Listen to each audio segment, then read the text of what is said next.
जय हिंद दोस्तों, स्वागत है आप सभी का आपके अपने YouTube चैनल जैकपुर पे। तो आज के इस वीडियो में हम लोग क्लास 12 के ज्योग्राफी का सेट करने वाले हैं मॉडल सेट 2024-25, क्योंकि 25-26 वाला हमने करवा दिया था रटना मना है सीरीज़ में। ठीक है, आप लोगों ने उसको देखा होगा जिसमें मैंने ऑब्जेक्टिव एंड सब्जेक्टिव दोनों को करवाया था, और सब्जेक्टिव मैंने इतनी आसान और सरल भाषा में आप लोगों को करवाया था कि आपको बिल्कुल रटना नहीं पड़ेगा, सिर्फ वीडियोज़ देख कर जाना है।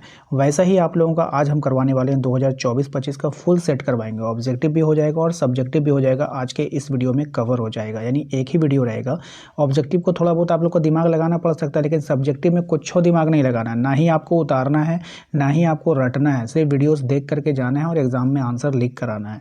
तो वीडियो काफ़ी इंपॉर्टेंट है, शुरू से लेकर अंत तक बने रहिए। यदि आपने अभी तक हमारे चैनल को सब्सक्राइब नहीं किया तो कर लीजिएगा, बेल आइकन को प्रेस कर लीजिए ताकि आने वाली हर एक वीडियो का नोटिफिकेशन आपके मोबाइल पर मिलता रहे। तो चलिए शुरू करते हैं, और ज़्यादा नहीं, इस वीडियोज़ के लिए मैंने 1000 लाइक का टारगेट रखा है, तो प्लीज़ आप लोग लाइक कर देना। मेरा सपना है कि मेरे कुछ वीडियोज़ में 10 से 15 वीडियोज़ में हज़ार लाइक हो। मैंने आप लोगों से बोला था मेरा कभी भी किसी भी वीडियोज़ में 1000 लाइक नहीं जाता है, तो प्लीज़ आप लोग इस सपने को पूरा कीजिएगा मेरा, क्योंकि हम आप लोगों के लिए लगातार मेहनत कर रहे हैं। ठीक है, आइए सबसे पहले हम लोग ऑब्जेक्टिव को कवर करेंगे। 25 ऑब्जेक्टिव है, उसके बाद जब सब्जेक्टिव में जाएंगे तो आपका दिल खुश हो जाएगा।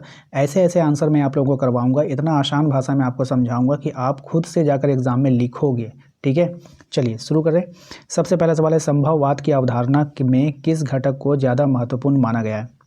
तो संभववाद की अवधारणा में मानवीय घटक को क्या ज़्यादा महत्वपूर्ण माना गया है? दूसरा सवाल है आपका, मेगा नगर की जनसंख्या कितनी होती है? तो मेगा नगर की जनसंख्या कितनी होती है? 50 लाख से अधिक होती है। ठीक है, तो इसको आप लोगों को ध्यान रखना है अच्छे से। क्वेश्चन नंबर आते हैं हम लोग 3 में। क्वेश्चन नंबर 3 में कह रहा है, विश्व में सर्वाधिक जनसंख्या केंद्रित है। तो विश्व में सर्वाधिक जनसंख्या केंद्रित है कहाँ? मैदानों में, प्लेन जगह पे। ठीक है, नेक्स्ट आते हैं अगले सवाल में। कह रहा है, भारतीय जनगणना इतिहास में किस वर्ष को ग्रेट डिवाइड की संख्या दी गई है? यानी कि कौन सी जनगणना जो है ग्रेट डिवाइड में कहा गया है? तो 1921 की जो जनगणना हुई थी इसको ग्रेट डिवाइड कहा गया है। ठीक है, आइए अगले सवाल पे आते हैं। हमारा अगला सवाल है, मानव विकास की अवधारणा निम्नलिखित में से किस विद्वान की देन है? तो मानव विकास की जो अवधारणा है वो डॉक्टर महबूबुल हक की देन है। ठीक है, ध्यान रखिएगा। क्वेश्चन नंबर आइए 6 में। कह रहे हैं, निम्न में से किस कृषि प्रकार का विकास यूरोपीय औपनिवेशिक समूह द्वारा किया गया था? कौन से किसका किया गया था? रोपण कृषि का विकास किया गया था। ठीक है, अगले सवाल में आइए, हॉर्टिकल्चर किसके उत्पादन से संबंधित है? हॉर्टिकल्चर जो है वो फल और सब्जी के उत्पादन से क्या है? संबंधित है। नेक्स्ट आइए अगले सवाल में। कह रहा है, निम्न में से कौन सा रोपण कृषि नहीं है? तो कौन आपका रोपण कृषि नहीं है? तो गेहूं आपका जो है वो रोपण कृषि में नहीं आता है। नेक्स्ट आइए अगले सवाल में। कह रहा है, निम्न में से कौन सी एक अर्थव्यवस्था में उत्पादन का स्वामित्व व्यक्तिगत होता है? यानी उत्पादन वहाँ पे व्यक्तिगत तौर पे होता है, तो पूंजीवादी में। ठीक है, याद रखिएगा, पूंजीवादी एक ऐसा अर्थव्यवस्था का स्वरूप है जिसमें व्यक्तिगत रूप से जो है उत्पादन करवाया जाता है, पर्सनली। ठीक है, जापान का डेट्राइट किसे कहते हैं? तो जापान का डेट्राइट कहते हैं नगोया को। ठीक है, नई औद्योगिक नीति की घोषणा कब की गई थी? मोस्ट इंपॉर्टेंट, ये हुआ था 1991 में। ठीक है, नेक्स्ट क्वेश्चन नंबर आइए 12 में। कह रहा है कि एक विकसित अर्थव्यवस्था में जनसंख्या का बड़ा अनुपात किस पर निर्भर करता है? तो एक विकसित अर्थव्यवस्था में जनसंख्या का बड़ा अनुपात तृतीयक क्षेत्रक पर निर्भर करेगा, जो सेवा क्षेत्र होता है। कील नगर जो है वो कहाँ स्थित है आपको बतानी है, मोस्ट इंपॉर्टेंट है। तो ये आपका जर्मनी में है। कहाँ पे है? जर्मनी में है ना। नेक्स्ट है आपका, जल किस प्रकार का संसाधन है? अब ये जो जल है वो कौन से प्रकार का? तो चक्रीय संसाधन, ये घूमता रहता है। ठीक है, नेक्स्ट आते हैं हम लोग, आर्द्र कृषि में कितनी वार्षिक वर्षा होती है? तो आर्द्र कृषि में जो वार्षिक वर्षा होती है वो होती है 75 सेंटीमीटर से अधिक। ठीक है, ऑप्शन नंबर सी। अंकलेश्वर खनिज तेल जो है वो क्षेत्र कहाँ पर स्थित है आपको बतानी है। तो अब ये जो अंकलेश्वर है वो कहाँ पर है बताइए? ये है आपका गुजरात में। कहाँ पर है? गुजरात में है। विश्व का सबसे व्यस्त समुद्री मार्ग कौन सा है? बहुत ही अच्छा सवाल है। ये जो है आपका उत्तरी Atlantic, option number A. Next है आपका, WTO का मुख्यालय जो है वो कहाँ पर है आपको बतानी है। तो WTO का मुख्यालय आपका जेनेवा में। देखिए, अगर आपने 25-26 वाला करंट वाला मॉडल पेपर नहीं देखा है तो उसको देख कर जाइएगा। ठीक है, ज़्यादा समय नहीं लगेगा, आधे घंटे में मैंने सारा कंप्लीट कर दिया है। ठीक है, फालतू के इधर उधर इसलिए मैं लाइव नहीं लेता हूँ। मैं लाइव 2 घंटा लूँगा, 20-30 सवाल कंप्लीट हो गए, लेकिन मेरे आधे घंटे के रिकॉर्डेड वीडियो में आपको ऑब्जेक्टिव भी कवर हो जाता है और सब्जेक्टिव भी कवर हो जाता है। ठीक है, और आपको पता है कि मैं समझाता हूँ किस तरह। ठीक है, कोचीन पत्तन कहाँ अवस्थित है आपको बताना है। अब ये जो कोचीन पत्तन है वो कहाँ पर अवस्थित है बताइए? तो ये अवस्थित है आपका केरल में। ठीक है, अब जल्दी जल्दी पढ़ाने के चक्कर में 1-2 क्वेश्चन अगर गलत हो जाता तो आप लोग भी जानते ही हो कि भैया के पास इतना प्रेशर है, दिन रात इतनी वीडियोज़ बनाते हैं और स्पीड में पढ़ाते हैं, इसलिए कहीं ना कहीं थोड़ा बहुत मिस्टेक होता है, तो भाई उसके लिए सॉरी दिल से। ठीक है, किस पंचवर्षीय योजना में समाजवादी समाज की स्थापना का प्रतिरूप प्रस्तुत किया गया? ठीक है, तो द्वितीय में, ऑप्शन नंबर बी। नेक्स्ट आते हैं, निम्नलिखित में से कौन सा भूभाग उपयोग संवर्ग नहीं है? तो सीमांत भूमि, ऑप्शन नंबर बी। नेक्स्ट है, जल संसाधनों का संरक्षण क्यों जरूरी है? तो जल संसाधनों का संरक्षण जरूरी है जल अनुपलब्धता से बचने के लिए, निरंतर बढ़ती मांग के लिए, स्थानिक और ऋतुवर्त असमानता के कारण। तो इनमें से सभी हो जाएगा, ऑप्शन नंबर डी। नेक्स्ट है, हजीरा विजयपुर जगदीशपुर गैस पाइपलाइन किस राज्य से होकर नहीं गुजरती है? कौन से राज्य से होकर नहीं गुजरेगी? तो महाराष्ट्र। ठीक है, ऑप्शन नंबर ए। नेक्स्ट आते हैं अगले सवाल में, कह रहा है कि किस औद्योगिक नीति में उदारीकरण, निजीकरण और वैश्वीकरण को बढ़ावा दिया गया है? कौन से में दिया गया है भाई? तो ये दिया गया है 1991 में। ठीक है, द लिमिट टू ग्रोथ नामक पुस्तक का जो लेखक है वो कौन है? तो मिडोज। कौन है भाई? मिडोज। ठीक है, ऑप्शन नंबर डी बी हो जाएगा। तो ये तो आपका ऑब्जेक्टिव हो गया। अब यहाँ पे देखिए सब्जेक्टिव में क्या बोल रहा है आपसे, सेट में 3 भाग में बांटा है ये। अति लघु है, अति लघु का ये प्रश्न है, मानव भूगोल की परिभाषा, मानव विकास के 3 बुनियादी आयाम। ये है आपका लगभग 9 सवाल है। लघु में देख लीजिए आप लोग, प्रवास के प्रति का सब कर्ज कारक है, उच्च प्रौद्योगिकी है, भारत में पाइपलाइन है, अंतर्राष्ट्रीय है, ये सब आप देख पा रहे हैं यहाँ पर। ये सारा सवाल जो है मैं आप लोगों को आज करवाने वाला हूँ। ठीक है, बात समझ में आया? ये सभी सवाल मैं आप लोग को आज करवाऊँगा। कुछ लॉन्ग क्वेश्चन है यहाँ पे 18, 19, 20, 21, 22, 23, ये सब मैं आप लोगों को करवा दूंगा और आसान भाषा में करवाऊंगा। बिल्कुल आप लोगों को रटना नहीं पड़ेगा, बस मात्र आप उसको देख कर जाइएगा और आपको आंसर कर पाओगे। ठीक है, अब हमारे वीडियोस पर कुछ जीनियस बच्चे आते हैं और वो कहते हैं कि भैया आपने जो आंसर बताया वह बहुत शॉर्ट में है, थोड़ा सा और लंबा कर दीजिए। देखो बाबू, बात दरअसल ये है कि अभी लगभग समझ लो कि 20-25 को तुम सब्जेक्टिव तुमको अभी करना है याद। तो क्या तुम उसको उतारोगे अभी बैठ करके, फिर रात में याद करोगे? क्या गारंटी कि 25 में से आपका 20 सवाल एग्जाम में दिख जाएगा? कोई गारंटी तो है नहीं। तो आप हमें ये बताओ, मैं बड़े बड़े जब क्वेश्चन करवाने लगूंगा तो बच्चों की हालत क्या होगी? सब परेशान हो जाएंगे। ठीक है, एक वीडियो नहीं ना देखना है, उनको सारा वीडियो देखना है। लेकिन आप अब देखिए, आप चाहो तो आप दूसरे यूट्यूबर के पास जा सकते हो, वहाँ से देख सकते हो। बड़े बड़े सवाल करवाएंगे, आप उसको उतारो, आएगा कि नहीं आएगा उसका कोनो गारंटी नहीं है। लेकिन हम जो भी सवाल करवाते हैं आपको इतना समझा देते हैं, अगर हमने 3 लाइन आपको बताया है ना, गारंटी देते हैं एग्ज़ाम में आप उसको 6 लाइन में बदल दीजिएगा। 6 लाइन में आप बदल दीजिएगा, ये गारंटी है मेरा। ठीक है, तो मेरे छोटेपन में मत जाओ।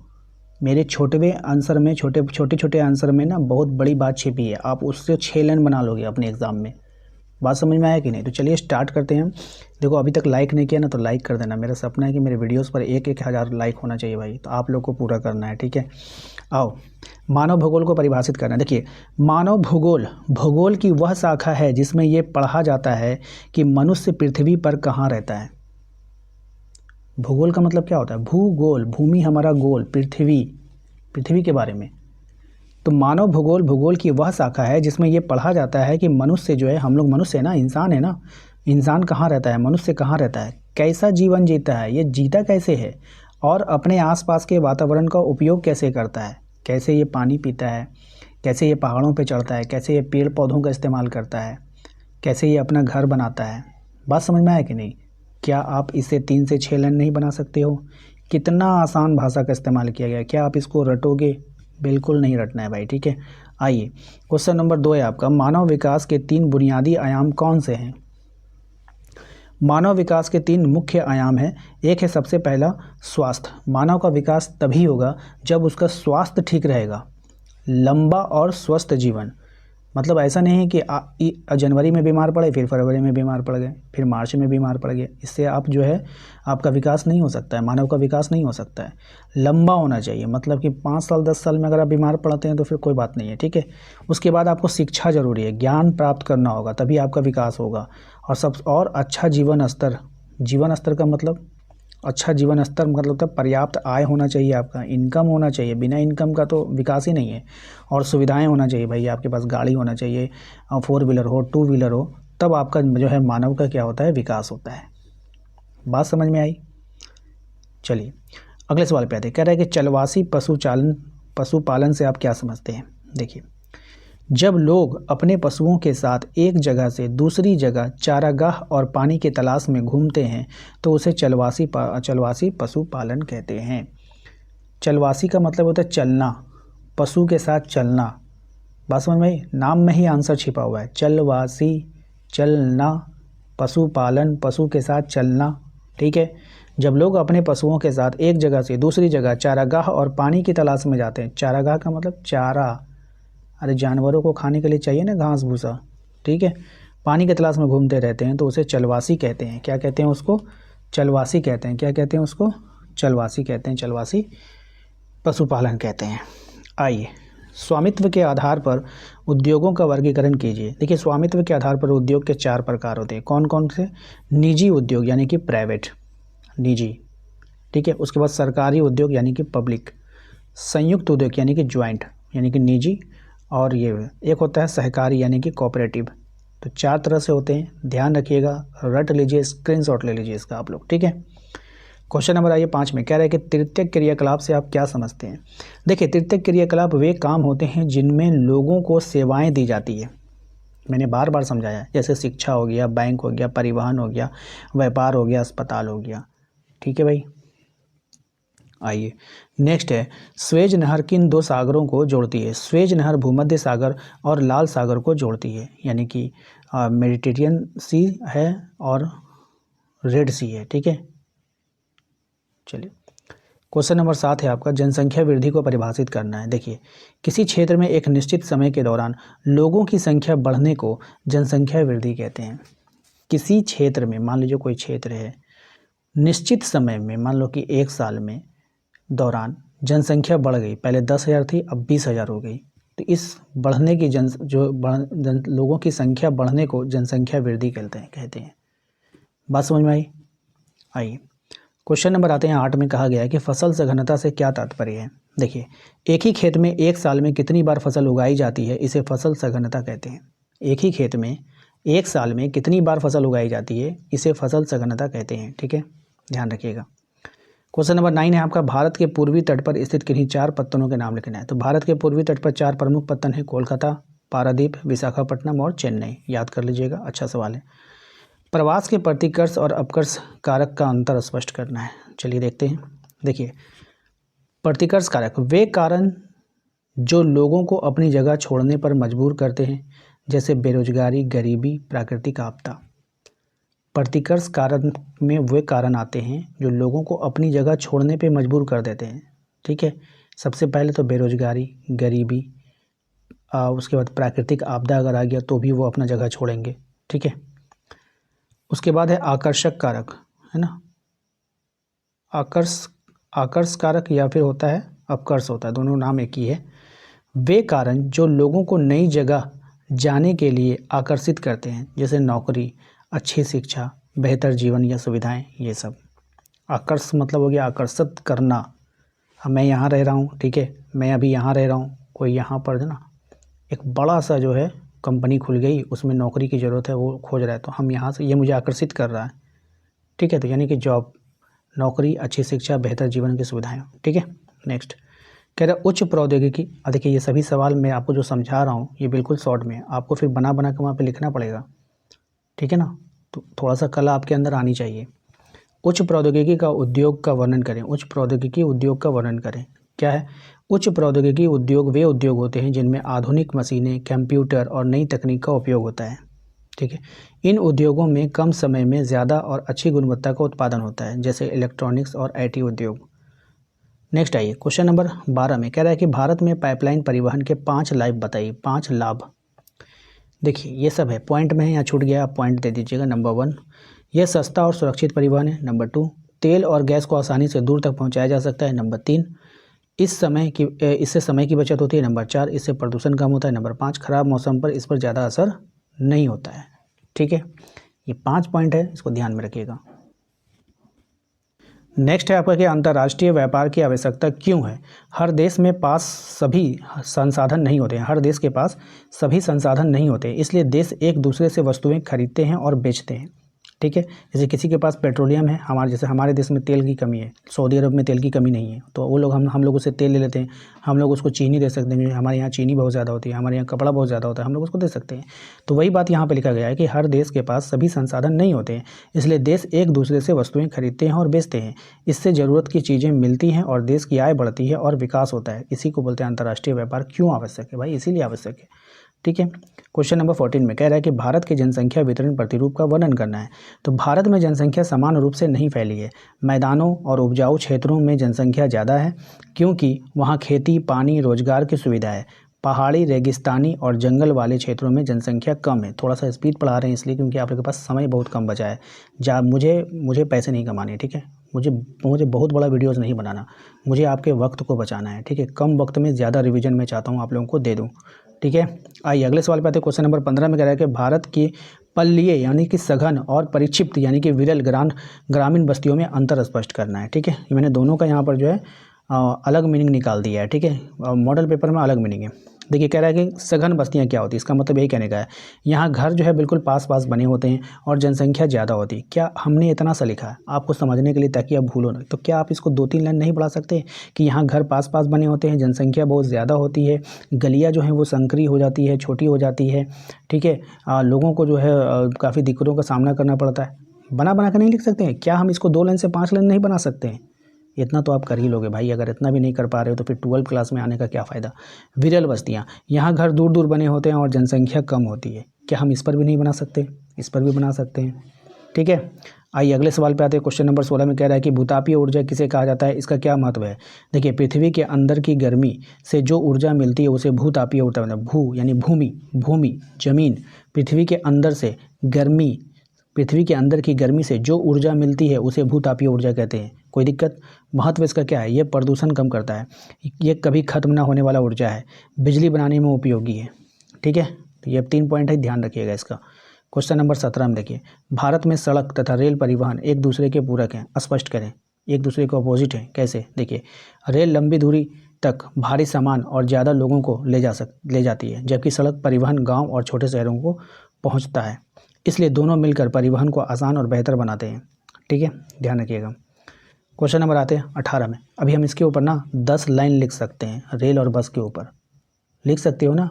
रेल का जो है भाड़ा कम होता है, बस से जाने में भाड़ा ज़्यादा लगता है। अच्छा बस जो है वो डोर टू डोर पहुंचा देगा, रेल आपको डोर टू डोर नहीं पहुंचाएगा।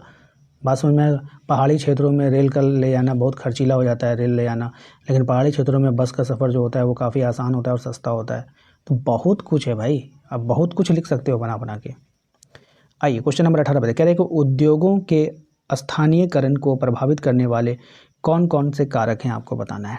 देखिए उद्योग कहाँ लगाए जाएं ये कई बातों पर निर्भर करता है। सबसे पहला कच्चा माल ज़रूरी है, क्योंकि कच्चा माल पास होगा तो लागत कम होगी। अरे आप जो कुछ भी बना रहे हो, जैसे साबुन बना रहे हो तो आपको मोम चाहिए, तो मोम आपको नज़दीक में मिलेगा तो आपके लिए फ़ायदा होगा ना, भाड़ा कम लगेगा, तो प्रोडक्शन में जो है कॉस्ट कम पड़ेगा। दूसरा बिजली होना चाहिए आपके पास, तो ऊर्जा की ज़रूरत पड़ती है, क्योंकि बिना ऊर्जा की मशीनें नहीं चल सकती है। अब मशीनों को चलाने के लिए आपको ऊर्जा चाहिए। तीसरा श्रम चाहिए, आपको मजदूर चाहिए। उद्योग को काम करने के लिए लोगों की ज़रूरत होती है। चौथा परिवहन, ताकि सामान आसानी से लाया और भेजा जा सके, आपको परिवहन की फैसिलिटी हो, रोड अच्छा बना हो, गाड़ी की सुविधा हो आप, है कि नहीं।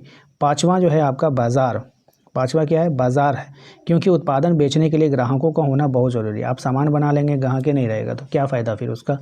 इसके अलावा पानी, पूंजी, आधुनिक तकनीक और सरकारी नीतियाँ भी उद्योगों के स्थान को क्या करती है, प्रभावित करती है।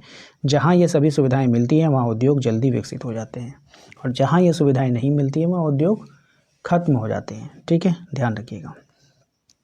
नेक्स्ट क्वेश्चन नंबर 19, उदारीकरण, निजीकरण और वैश्वीकरण से आप क्या समझते हैं?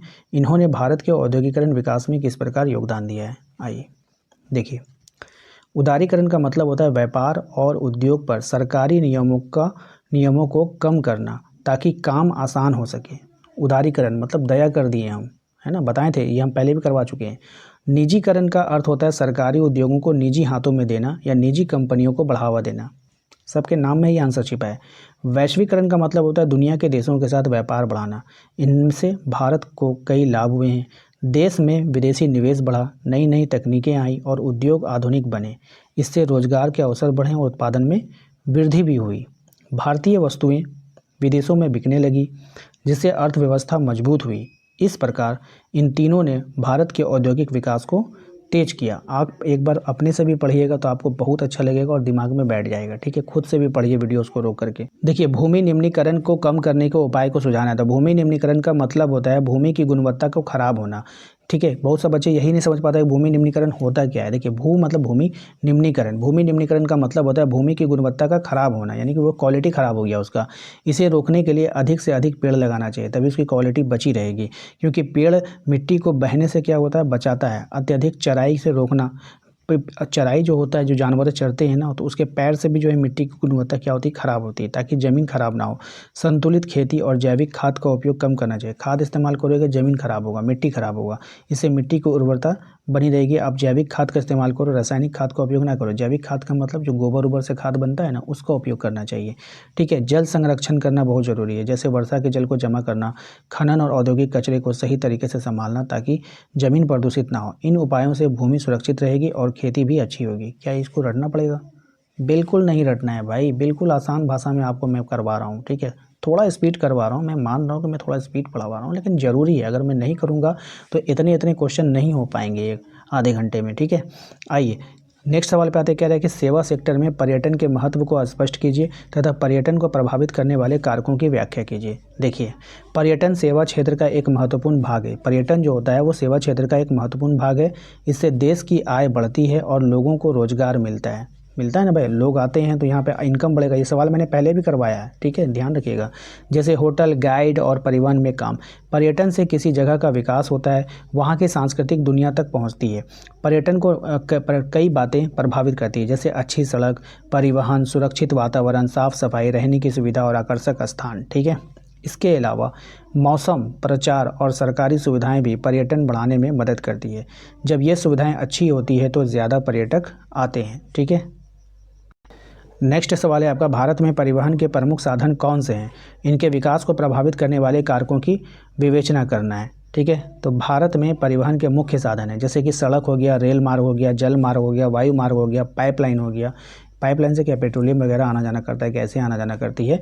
तो सड़क परिवहन गांव शहर को जोड़ता है। ठीक है, रेल लंबी दूरी का रास्ता है, जलमार्ग भारी सामान के लिए उपयोगी है और वायु मार्ग सबसे तेज है। ठीक है, इनके विकास पर कई बातें असर डालती है, जैसे भौगोलिक स्थिति, पहाड़ और मैदान, आर्थिक विकास, तकनीकी और सरकारी योजनाएं। जहां ज़मीन समतल होती है वहां सड़क और रेल मार्ग बनाना आसान होता है। ठीक है, और बढ़ती जनसंख्या और व्यापार भी परिवहन को विकसित करते हैं। इसलिए अच्छे परिवहन से देश की प्रगति क्या हो जाती है, तेज़ हो जाती है। ठीक है, तो हमने आपको पूरा मॉडल पेपर कंप्लीट करवा दिया। देखिए कितना मिनट में, मात्र 22 मिनट में। ठीक है, मात्र 22 मिनट में मैंने आप लोगों को ऑब्जेक्टिव भी करवा दिया, सब्जेक्टिव भी रिवीजन करवा दिया। नहीं समझ में आता आप 2 बार देख लीजिए। ठीक है, सवालों को आप रोक करके खुद से पढ़िए, वीडियोस को रोक रोक करके, तो आपका सारा कंप्लीट हो जाएगा। आप कहीं भी चले जाओ भाई, आपको 25 ऑब्जेक्टिव लोग करवा रहे हैं डिजिटल बोर्ड के ऊपर। 25 ऑब्जेक्टिव आपको डिजिटल बोर्ड के ऊपर करवा रहे हैं, 1 घंटा से ज़्यादा का समय आपका बर्बाद हो रहा है। मैं 22 मिनट में आप लोगों को ऑब्जेक्टिव भी रिवीजन करवा दिया, सब्जेक्टिव भी करवा दिया, और वो भी आसान भाषा में। ऐसा आंसर कोई नहीं करवाएगा। ठीक है भाई, तो कुछ नहीं, बस मुझे आप लोगों से 1000 लाइक चाहिए। उम्मीद करते हैं कि आप लोग इसको पूरा कर दोगे। चैनल पे जो लोग पहली बार आए सब्सक्राइब कर लीजिएगा, बेल आइकन को प्रेस कर लीजिए, ताकि आने वाली हर एक वीडियो का नोटिफिकेशन आपको मिलता रहे। इसके अलावा आप हमारे दिए गए नंबर पे एक मैसेज करके व्हाट्सअप ग्रुप ज्वाइन कर लीजिएगा।